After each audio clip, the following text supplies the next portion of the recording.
Okay, today we're going to be changing the upper control arm. I got the new one right here. We're going to go ahead and take off the old one, which is right here. Okay? Start with a 10 millimeter and remove the cover to the ball joint.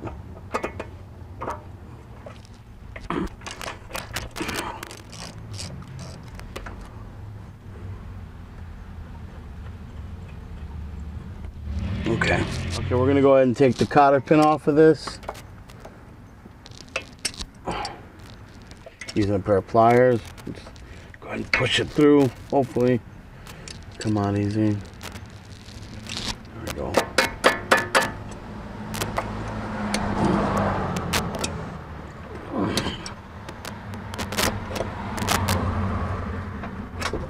Now we're going to use a 17 millimeter socket to go ahead and take off the nut from the ball joint and turn counterclockwise, of course.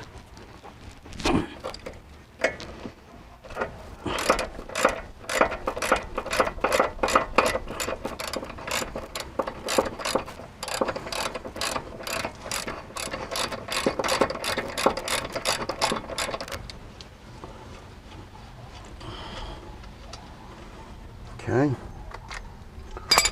Now, there's a lot of ways to get this off.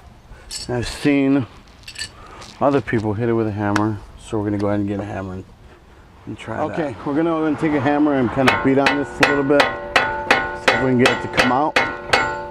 On top of that, we're going to use a pickle fork. Now we've attached the pickle fork. I'm going to try this, see if we can get it out. The suckers end up being in there good after a while. And we did it. Oh, thank God this one came off easy.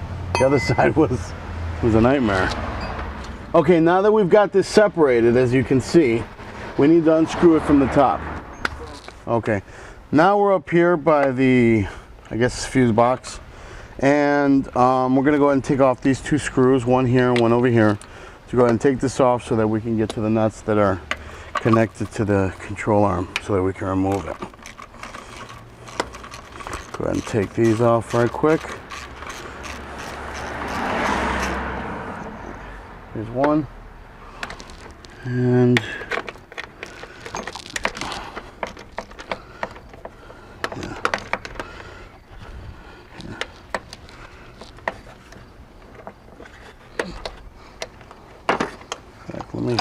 let me go ahead and attach this to a longer one with a grip so I can get to it a little bit easier.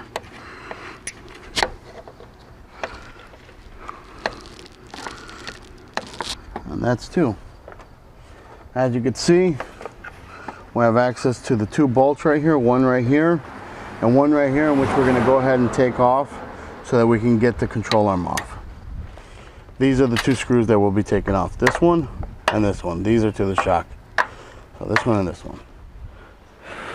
Okay, we're going to go ahead and try to get these nuts off. Now, I went ahead and tried to do it with my 3/8 inch wrench, and we're using a 17 millimeter here.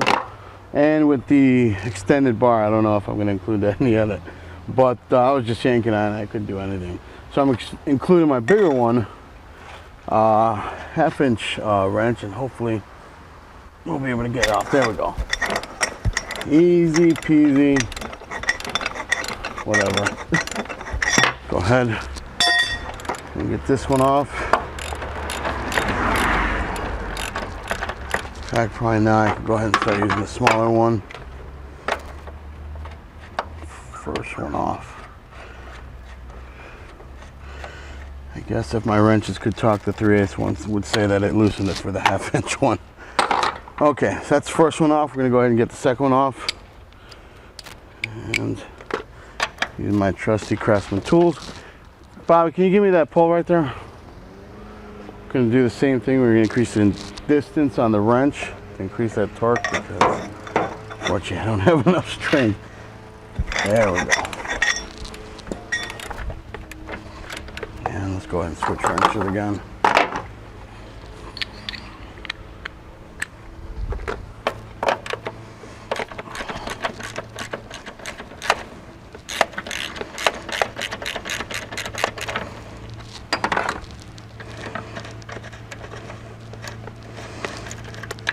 Okay, we're done with the second one.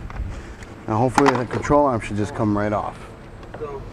Okay, we went ahead and took the screws off of the top of the control arm, and now we've got it off. I'm gonna go ahead and either try to break this plate, and if I can't break the plate off, just pop it up, I mean. Then I'm gonna go ahead and take the nuts off and off of the ends here and take the bushings off.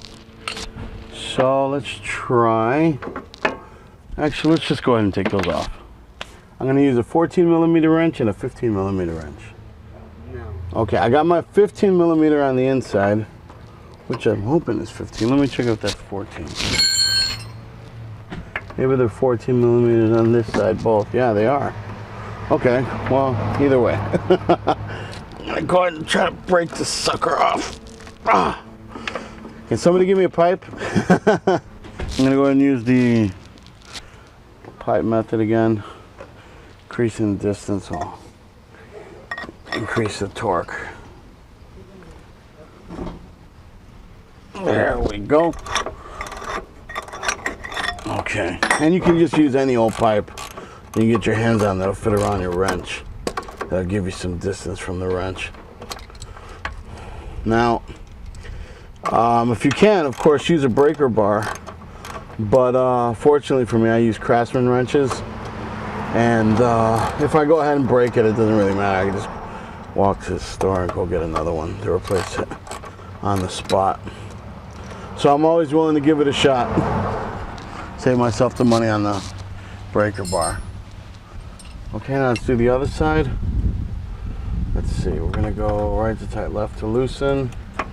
Okay, so go over here, 14, and drop it down over here. Let's use that bar again. There we go. See if I can get this in here a little bit better, because I don't want to damage the brake line either. There we go. You gotta be careful with this brake line that's right here. Fortunately, I didn't damage it, but you know, when you're doing this stuff, you always run the risk of damaging things you're not expecting to. So of course, hold on. Get the wrench in there. Okay, go ahead. Got it? Yeah. Okay, we're going ahead and we finally got this in a situation where I can loosen it without doing any damage to anything else around here. Unfortunately, you know, when you're doing this, you never know how tight it's going to be or how much trouble it's going to be. But it's going to end up being a little bit of trouble on this part, but no problem, we got it out. We're going to go ahead and take these screws out and try to get the control arm out. Okay, we'll try this one first. Side one. Okay, we're gonna go ahead and try side two now. See if there's anywhere that'll give.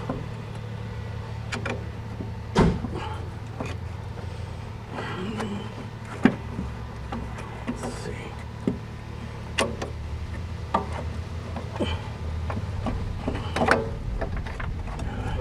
Okay, still trying to get it out of here.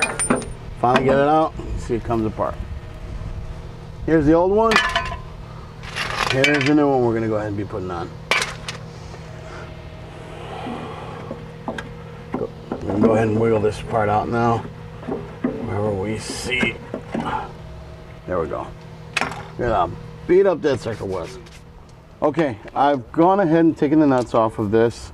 And what I didn't show you off camera is that I went ahead and took this plate off. And unfortunately for me, it didn't just come right off, so I was sitting there pounding at it. If you could see on the little sides right here until it came off. Finally, I did get it off, and I find that the easiest way to go ahead and put this on. So I'm gonna go ahead and put this back here. Ooh. I'll put this back here, and then I'll put the control arm through it and put it into the holes, and then screw it up on top. Before I do that though, since I loosened everything up, I want to go ahead and tighten these up back to like a 90-degree position. And I can take this plate, put it back on, make sure that they're both facing pretty much the same way. Lock a 90 degree angle in on both sides, and then go ahead and tighten these back up. On these, they are a 14 and a 15, fortunately. So I'm gonna go ahead and do that, and then we'll proceed with the install. Okay. Now I'm gonna go ahead and proceed and put this in, and then line these up again, how they go with each other. Tuck them in nicely and put them through the holes. And we'll go ahead and tighten them up on top. It's not really going to help. Let's just put it through and have to deal with the bottom when we get to it. Now we're going to go ahead and thread these on by hand. The garbage there. Thread these on by hand. As you can see, they're sticking up through here. I'm going to go ahead and take our wrench and tighten them in. It's not all the way in. You can reach them from the bottom and go ahead and push up a little bit. And go ahead and screw it in by hand. And we'll get our wrench. Okay, the new ones have an 18-inch socket, or nut should I say, rather. I'm going to go ahead and tighten these up.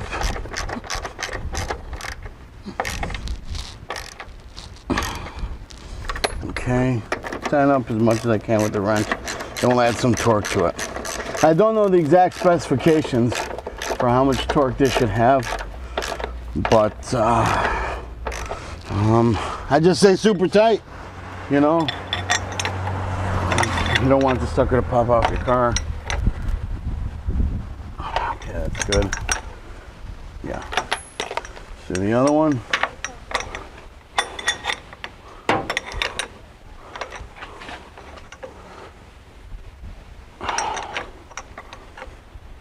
That seems good.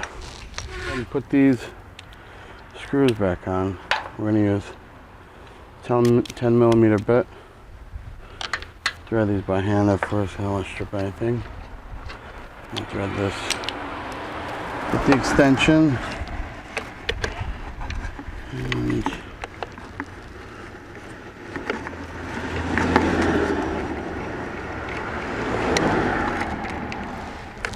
a little trouble. Too bad. There it is. Okay. Don't put on the wrench. We'll get the sucker back on.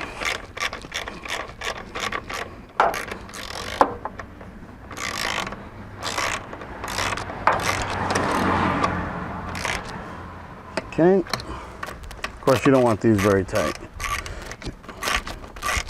There's no reason to actually over tighten these. There, that's it. That should be good. Okay, let's go and put on the castle nut and attach the ball joint. Go.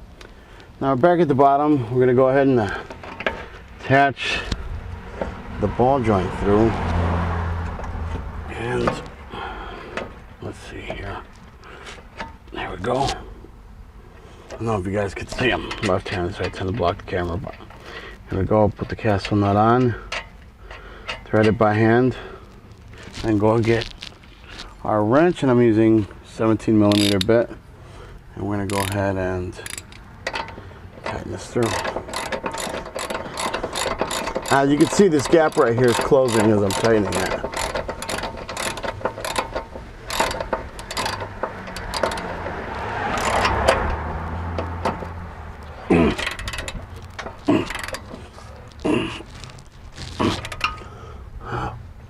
Looking for where we're going to go ahead and put this pin in. A little bit more. It's pretty tight. Seems to be it right there. Go ahead and put the new pin in, and we should be good. Okay, now that we got the cotter pin in, we're going to go ahead and screw this cover back on. And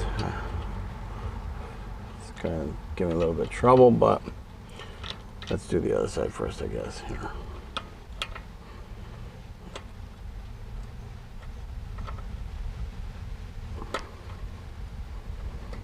There we go.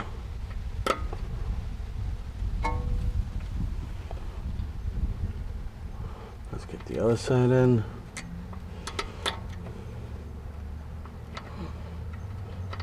For some reason it's being a little bit tricky, but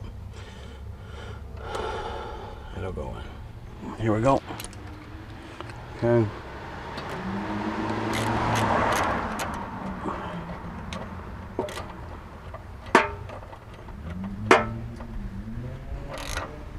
There we go.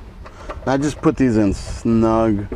I don't put them tight because at the same time, if I ever need to get in here again, you know, these screws, the screw heads are small and I don't want to strip it by over tightening. So just snug and it's done. There you go. 1990 Honda Civic DX, upper control arm and ball joint. Hope this helps.